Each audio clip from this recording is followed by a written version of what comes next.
ቲክቶክ ላይ ያላችሁ ወንድሞቼና እህቶቼ አላህ ፊት እንመሰካከራለን።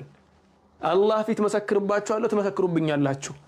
እነኚህ ብልግና የሚያስተምሩትን ከፕል ምናምን እያሉ ሴትና ወንድ ሆነው መተው የሙስሊም ማህበረሰብ ነብዩ ሰለላሁ ዐለይሂ ወሰለም የዚናን ክፋት ያስተማሩትን إن الذين يحبون أن تشيع الفاحشة في الذين آمنوا لهم عذاب أليم في الدنيا والآخرة نبي الله سبحانه وتعالى بقرآن سيناجر مدفو تكبارات زناني مساسلو مدفو تكبارات يا مسلمو ማህበረሰብ ውስጥ እንዲንሰራፋ በደንብ እንዲስፋፋ የሚሰሩ ሰዎች ቲክቶክ ላይም ይሁን ፌስቡክ ላይም ይሁን መሬት ላይም ይሁን ይሄን ነገር ፕሮሞት ያደረጉ ፈንኮ እየሰሩ ነው፣ ቀልድ እየሰሩ ነው።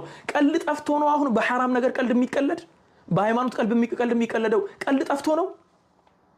እነኚህን ነገር የሚሰሩ ሰዎች ለሁም عذاب أليم في الدنيا والآخرة በዱንያም በአኺራም አሳማሚ ቅጣት አለላቸው ብሏል።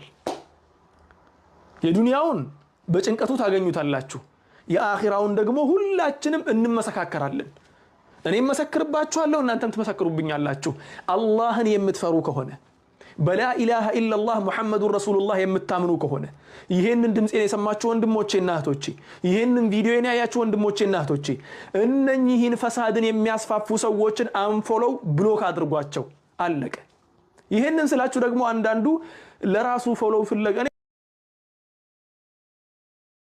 ፍለጋ እኔ ሲጀመር ቲክቶክ ላይ ፎሎው ማግኘት እየቻልኩ እየሰራሁበትም አይደለሁም።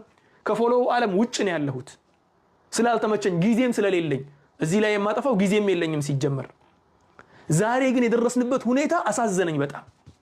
ለምን? ለቀጣዩ ትውልድ ለልጄ እናንተ ልጆች ነው ያሳዘነኝ ያለው። እነኚህ ብልግናን እየሰሩ ያሉትን ሰዎች ስራችሁ ገብታችሁ ፎሎው ያደረጋችሁ ላይክ ያደረጋችሁ የነሱ ተመልካች በጨመረ ቁጥር ፈሳዱ እየተስፋፋ ክፋቱ እየተስፋፋ መልካሙ ነገር እየጠፋ እያፈሩ